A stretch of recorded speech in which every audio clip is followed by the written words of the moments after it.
الحمدللہ الحمدللہ اما بعد فقد قال اللہ تعالی فی الکلام المجید والفرقان الحمید اعوذ باللہ من الشیطان الرجیم بسم اللہ الرحمن الرحیم ولا تہینوا ولا تحزنوا وانتم لا اعلون ان کنتم مؤمنین وقال رسول اللہ صلی اللہ تعالی علیہ وسلم اتقوا فراست المؤمنین انہو ینظر بنور اللہ وکما قال رسول اللہ صلی اللہ تعالی علیہ وسلم۔ محترم حاضرین اکرام، بزرگوں، دوستوں، پیارے آقا صلی اللہ تعالی علیہ وسلم کے پیارے دیوانوں، یہ کلام ربانی کی ایک آیت شریفہ ہے اور ایک حدیث شریف ہے جو ابھی ابھی سنائی گئی ہے، جن کا ترجمہ یہ ہے خدا تعالی مسلمانوں سے یہ مخاطب ہے،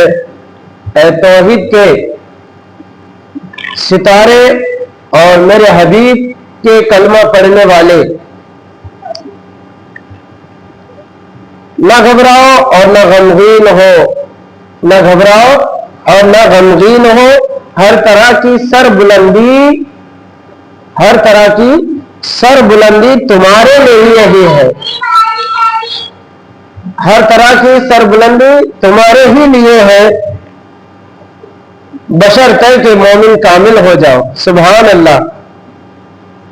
اور سید العرب والعجم خاتم النبی جناب محمد رسول اللہ صلی اللہ علیہ وسلم مومنین کے بلند مقام کی نشاندہی فرماتے ہوئے ارشاد فرما رہے ہیں، مومن کی فراست سے ڈرو اس لیے کہ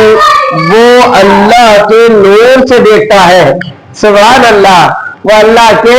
نور سے دیکھتا ہے۔ حاضرین اکرام، یہ ایک مسلمہ حقیقت ہے کہ آدمی جب قدرت الہی کے کرشموں پر غور کرتا ہے اور سارے باطل عقیدوں سے منہ لے لیتا ہے اور اپنے پروردگار سے اس قدر مضبوط رشتہ جوڑ لیتا ہے اور اپنی مرضی اور خواہشات کو اللہ کی مرضی میں فنا کر دیتا ہے اور اپنے ایمان کو مکمل کر لیتا ہے، تو خدا تعالیٰ اس سے اس قدر بلند مقام عطا فرماتے ہیں۔ خدا تعالیٰ اسے بلند مقامات عطا فرماتے ہیں۔ کائنات اور کائنات کے ہر چیز مسخر کر دی جاتی ہے، کائنات کی ہر چیز مسخر کر دی جاتی ہے اور وہ ہر چیز کا حاکم بنا دیا جاتا ہے، جیسا کہ ارشاد ربانی ہے۔ اللہ کو ارشاد فرماتا ہے، ہم نے زمینوں، آسمانوں، چاند، سورج، ستاروں کو تمہارے لیے مسخر کر دیا۔ محترم بزرگوں، عزیز دوستوں، پیارے آقا صلی اللہ تعالی علیہ وسلم کے پیارے دیوانوں، اس سے بڑھ کر مومن کا اعلیٰ مقام اور کیا ہو سکتا ہے؟ ڈاکٹر علامہ اقبال فرماتے ہیں، کوئی اندازہ کیا کر سکتا ہے اس کے زور بازو کا، کوئی اندازہ کیا کر سکتا ہے اس کے زور بازو کا، نگاہ مرد مومن سے بدل جاتی ہے تقدیریں، نگاہ مرد مومن پہ بدل جاتی ہے تقدیریں۔ سبحان اللہ۔ آئیے چند تاریخی جھلکیاں دیکھیں ان مومن کاملین کی جنہوں نے اللہ اور اللہ کے رسول کی رضامندی و خوشنودی کے حصول کے لیے اپنی ساری زندگی وقف کر دی۔ نبی کریم صلی اللہ تعالی علیہ وسلم کی فرمانبرداری اور ارشاد خدا بندی، ما آتاکم الرسول فخذوہ وما نہاکم عنہ فانتہوا، جن کا مقصد حیات تھا، جن بزرگوں نے عمل کے ذریعے ایمان کامل کی دولت حاصل کر لی، تو خدا قدوس نے ان کو ہر طرح سے سربلند فرمایا ہے، سربلند مقام فائز فرمایا ہے۔ محترم بزرگوں، پیارے آقا صلی اللہ علیہ وسلم کے پیارے دیوانوں، خلیفہ دوم سیدنا فاروق اعظم کا زمانہ تھا، ہر لمحہ اسلامی فوجوں کو کامیابی کا نصیب تھی، اسلامی فوجوں کو کامیابی نصیب تھی اور دن بدن سلطنت اسلامیہ کے حدود میں اضافہ ہوتا چلا جا رہا تھا۔ جب مصر فتح ہوا تو امیر المومنین حضرت عمر فاروق رضی اللہ تعالیٰ عنہ نے عمرو بن عاص رضی اللہ تعالیٰ عنہ کو وہاں کا گورنر بنا کر روانہ فرمایا۔ مصر جہاں دریائے نیل بہتا ہے، جس سے لوگ، جانور، کھیتیاں اور باغات سیراب ہوا کرتے تھے، وہ خشک ہو چکا تھا اور سارا مصر قحط سالی کا شکار ہو چکا تھا۔ چنانچہ مصر کے چند سردار حضرت عمرو بن عاص رضی اللہ تعالیٰ عنہ کی خدمت میں پہنچے اور عرض کرنے لگے، اے ہمارے آقا،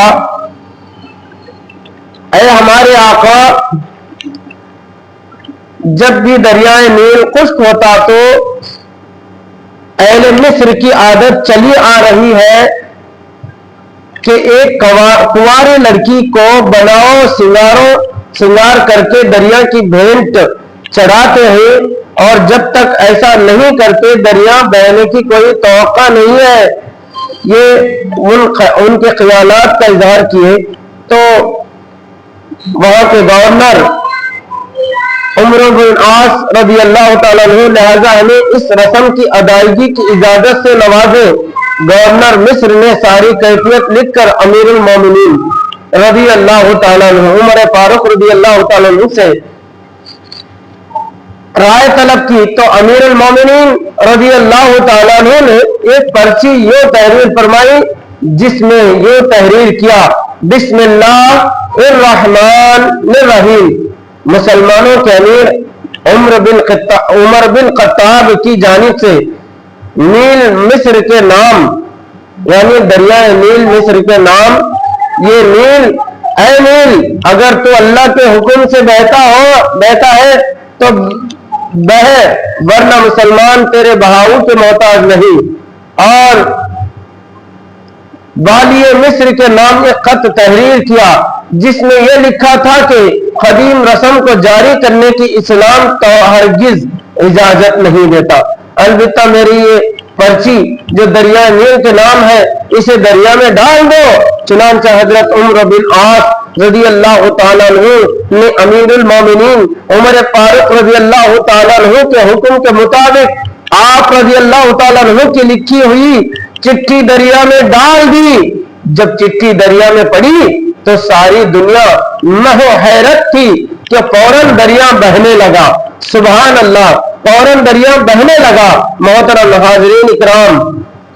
وہ کون سی طاقت تھی کہ ایک معمولی چٹھی نے وہ کرشمہ دکھایا جس کی مثال تاریخ عالم میں ملنا دشوار ہے۔ بس امیر المومنین کا وہ ایمان کامل تھا اور ذات خداوندی پر کامل ایمان تھا۔ یہ نتیجہ تھا کہ اس تعلیم و تربیت کا جو نور مجسم فخر کونین حضرت محمد رسول اللہ صلی اللہ علیہ وسلم کی دی ہوئی تھی، جب غلاموں کا یہ عالم ہے تو ان کے آقا کا عالم کیا ہوگا۔ کسی نے کیا خوب کہا ہے، جب ان کے غلاموں کے در پہ جھکتے ہیں سلاطین عالم، جب ان کے غلاموں کے در پہ جھکتے ہیں سلاطین عالم، ایمان سے کہہ دو آقا کے دربار کا عالم کیا ہوگا، آقا کے دربار کا عالم کیا ہوگا۔ آئیے نبی کریم صلی اللہ علیہ وسلم کے ذات گرامی کی کونین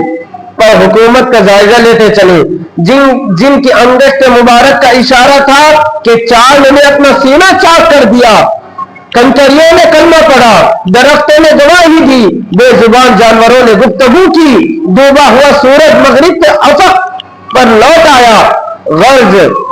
سیرت کی کتابوں میں لکھا گیا ہے کہ ایک مرتبہ حضور پاک صلی اللہ علیہ وسلم شہر کے باہر کسی ٹہلے پر، یعنی ایک پہاڑ کے علاقے پر، حضرت علی کے زانوں پر سر رکھے آرام فرما رہے تھے۔ عصر کی نماز کا وقت تھا اور ابھی تک دونوں نے نماز اثر نہ ادا کی تھی، ادھر آپ پر نیند کا غلبہ ہو جاتا ہے، نبی پاک صلی اللہ علیہ وسلم پر نیند کا غلبہ ہو جاتا ہے، اور ادھر سورج غروب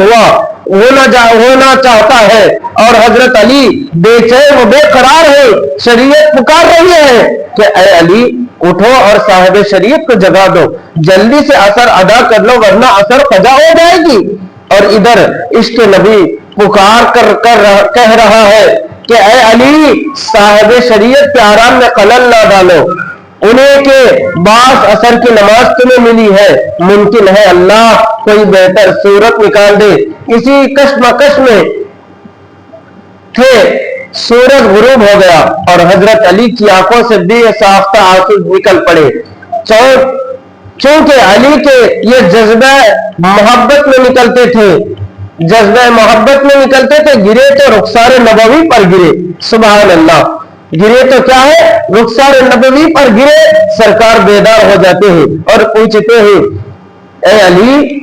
اے علی کون سی چیز تمہیں رلا رہی ہے؟ حضرت علی نے سارا واقعہ کہہ سنایا۔